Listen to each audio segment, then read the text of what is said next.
Alrighty guys, we just picked up this 2006 Kawasaki 450.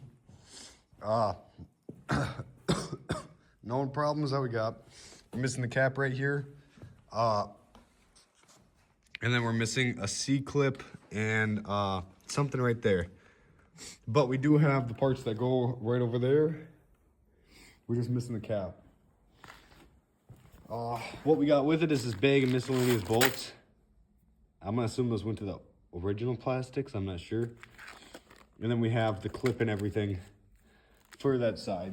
So that means all we're missing is just this little cap. I tried recording earlier, but the video ended a little early. So we did pop the coolant cap off. But other than that, we did not do anything else.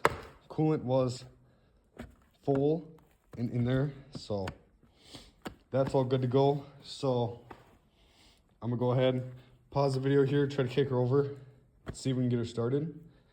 If she starts, we'll go ahead, put the cap and everything in on this side. If it doesn't start, we'll dig into the carburetor.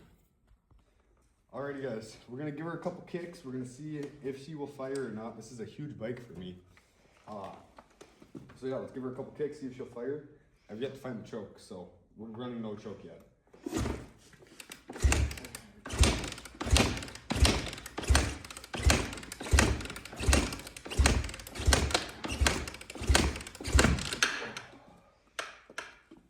I have no clue if she will fire or not. She's a beast. I keep messing up my boat. Not the best shoes to kick this thing over in. Let me try to find the choke quick. It's gotta be somewhere down here. Alrighty guys, we're gonna go ahead and we kicked and kicked and kicked. She will not fire. So we're gonna pull off that bolt, which is holding on this plastic. There's supposed to be another one down here. I'm assuming that's probably in that bag somewhere. And we're gonna take off this bolt, this bolt, this bolt, this bolt. Get this whole right side plastic off. We're gonna see if we can get the seat off, throw a little bit of spray in her, see if she'll start, see if she'll stay running. And if she does, then we'll go ahead and give it a good carb clean, see if we can get her to stay running. If so, we'll put those clips in, we'll order up one of these caps, and then we'll be able to take it on a little test drive. So yeah, we'll go ahead and give that a shot, and I'll pick you guys back up whenever we're done taking off these bolts. Like I said, we got one right here. There's supposed to be two, but this one's missing one. So we got one right here, one right here, one right there, one right there, and one right there. And that's all that's holding on these right side plastics. Alrighty guys, we just took off this left side plastic. That's the only one we took off. Because the air filter's right here, it is a little dusty. So we got a wing nut in there and a washer, which is all just hand tight, as it should be. So we're gonna pull this off. That is gonna have to get cleaned. I'm assuming this guy, for the fact there's a trail sticker on it, I'm assuming it was trail ridden. So,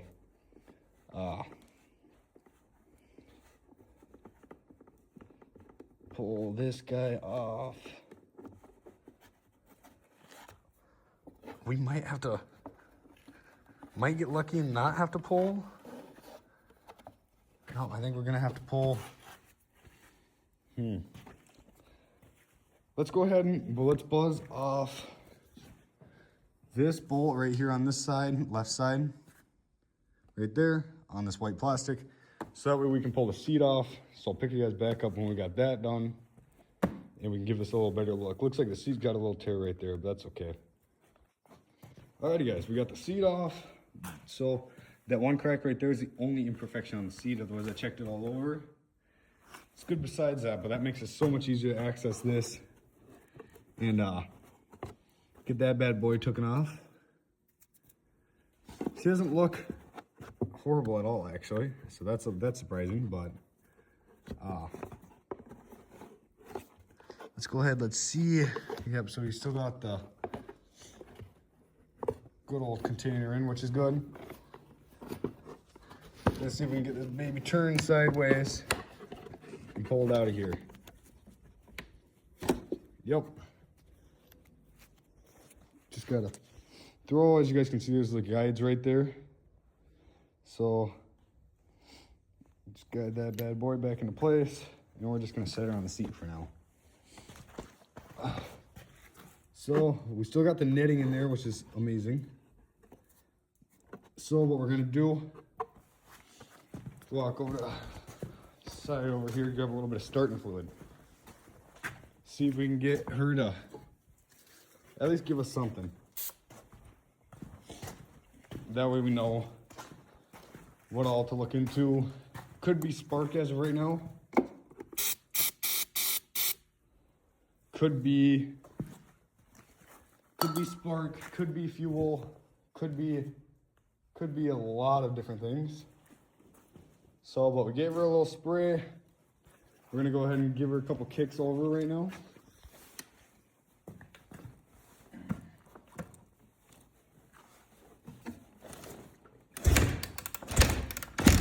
Oh.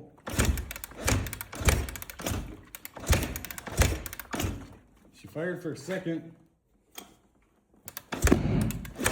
Oh. Oh crap, we got a fire. Okay. Well, that's a problem. As you guys can see, there's a fire in there that it cannot get out. Okay guys, well, she just started on fire for a good like 20 seconds. And all we had was Mountain Dew, so that's a way to put out a fire, I suppose. That is no good.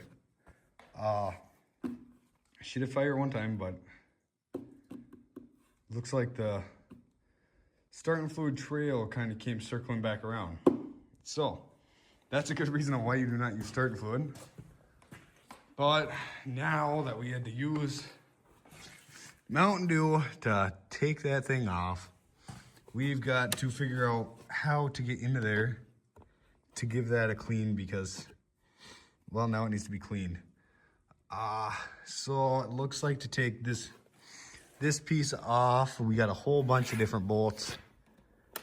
So we're gonna kind of follow it around. I see a bolt there, a bolt there. There's a bolt down here. This one's missing on this side. And I'm gonna say that's all for now. So we're gonna buzz out those bolts, and then I'll pick you guys back up and we'll see what happens. Alrighty guys, we took off this plastic. We're taking off the gas tank. 8mm bolt right here. So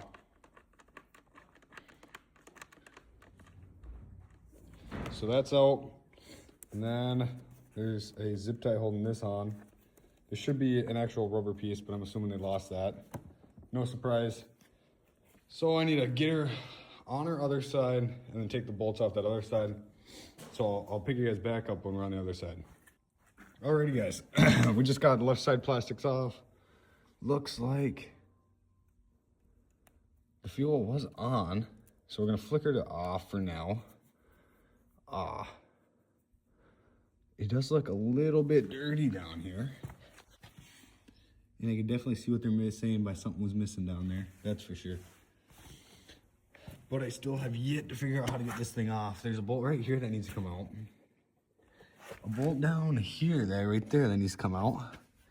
And I'm thinking that should be it. So I'm gonna pull out this bolt on the left side and this bolt down here. And I'll tell you guys if we can get this off. Alrighty guys, we got that bolt off right there. It was stripped, but we did get it off. Now we gotta follow the tube into the carburetor, and I'm gonna try to fit you guys in there. There's that clamp that's holding that on. We gotta take out that screw. I would hold you guys and do this one, but this one's gonna suck, so I'll pick you guys back up whenever I get that off. Alrighty guys, we found out that the frame actually can just come off.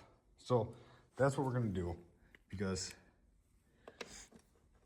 it just seems a little too complicated to try to pull the rest of it off.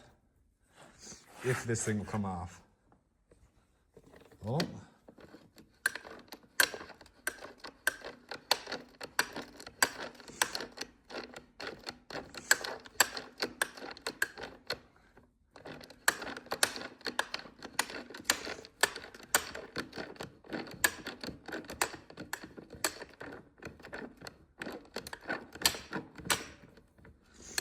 Looks like the chain needs to be a little oiled. I see a kink right there, whatnot, but there's that bolt. So I think it's just gonna be this bolt down here and then this bolt up here.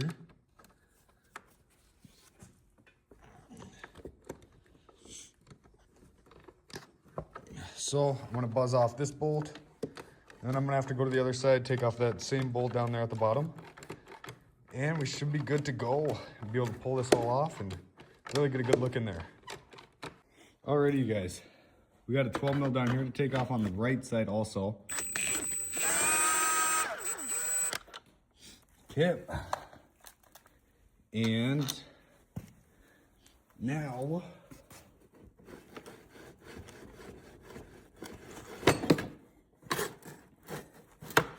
okay, we got to take this plastic piece out. Okay. There comes the whole rear end. The exhaust was clamped on there. That's a little suspicious. They must have been working on this like this at some point.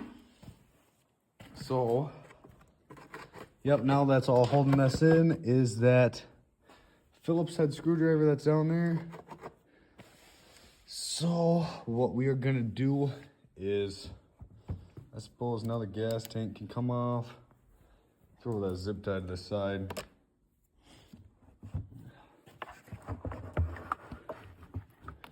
I suppose we probably got to take off the fuel line. So I keep swapping the bike around and I keep regretting it every time I do it. So we're gonna swap the bike back around, pull the fuel line off of this petcock, which is right there. And then we're gonna see if we can get to that Phillips head yet. Alrighty guys, we got the gas tank off, airbox off now.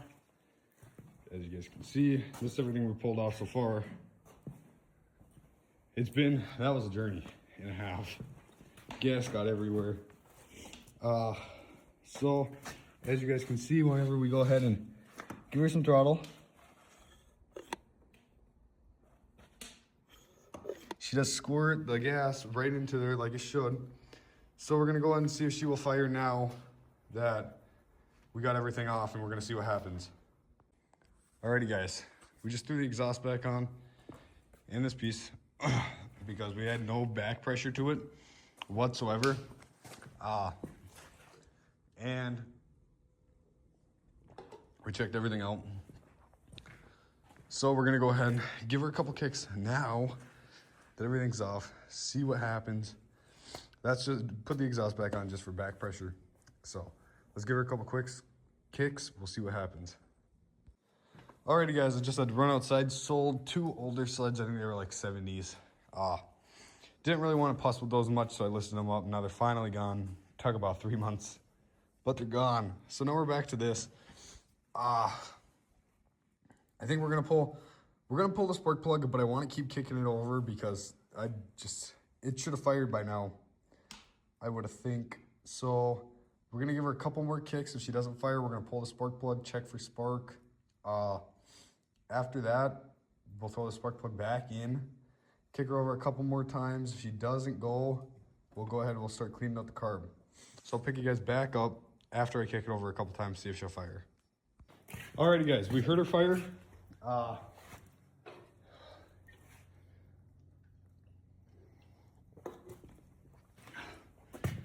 kicked it and kicked it and kicked it. She fired once, but barely. Holy crap, this thing's got a ton of compression, dude. It is a huge bike too, so that doesn't help it at all. So what we're gonna do is I'm gonna run to the store, grab a drink quick. This can come back off if I can figure out how to get this back off. I kind of forgot.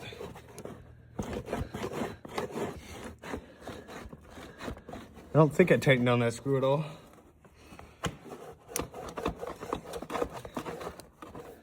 It looks like the carb's not in there too tight either, so.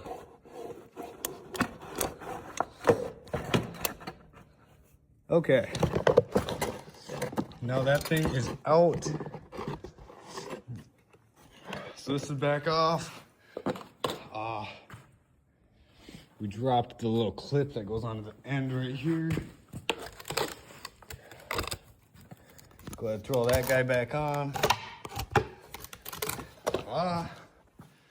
So after I get back, we'll go ahead and we'll pull out that screw right there. That's holding on the carb. And then we'll just pop off the bottom bowl, give everything a little check over. If everything's good, we'll piece it all back together, see what happens. Alrighty guys, we have to take off this rear shock to get that carburetor out. So we gotta go ahead. There's a 14mm nut on the back of this. Go ahead, just tap that out. We're gonna have to get something smaller to try to shove in there, and then we'll finish tapping this out, and then we'll be able. Alrighty guys, this is where we're at with it right now. I went through, didn't do a deal with the carburetor because we got a whole bunch of lines connected. Really did not want to mess with it, but I did some looking. We have cable hooked up right here, and that leads all the way up here, right to this mechanism. I look, and this lever right here is actually broken at the bottom, if you can see that. So it won't hold it out. So I put some vice grips on it. We put the shock back on because, yeah, that was something. So now what we're gonna do, we're gonna start kicking this thing over, and we're gonna see if now maybe she'll fire. Maybe there's a safety mechanism I'm missing or something like that. So let's see if she'll fire now. Alrighty guys, so as of right now, I'll put starting fluid on it. It'll fire for a second. So that either means it's timing or we got a gummed up carb. I'm struggling with even messing with this thing for much longer. So for as of right now, it might just get tossed to the side and we leave this for a later day project. Or I might keep digging into it and pick it back up. I don't know. As of right now, it's just so much work to get that carb out of there that I just don't know if I want to mess with it today or not. I would like to do a little bit of this Warrior 350, which will be the video right after this one, just to see what's kind of going on with it so I got an idea and so I can get parts ordered. So as of right now for this one, we need the oil cap, and I needed something else too. I just forgot it. I don't know, I think of it at some point. But yeah, for this, I might just have to chop it up. Is it all for right this second? Oh, we needed this lever. So we can go ahead, get those parts ordered up. Probably move this thing to the side. Probably won't piece it back together. So yeah, like I said, next time we come work on this, we're gonna be going through the carburetor, piece that back together. If that doesn't work, then we're gonna go ahead and throw or mess with the timing. But I'm really leaning towards that carburetor, and right now it's 5 o'clock, and I just really don't want to try messing with that carburetor because there's so many things that go to that carburetor, and the rear shock's gonna have to be pulled again, and it is just a ton of work that has to go into this thing for me to just get to the carburetor. So as of right now, we're gonna go ahead, we're gonna end the video here, take a pause on this 2006 Kawasaki 450 and I'll pick it up probably sometime next week and work on that carburetor. But for as of right now, we're gonna end the video here and get to working on that Warrior 350.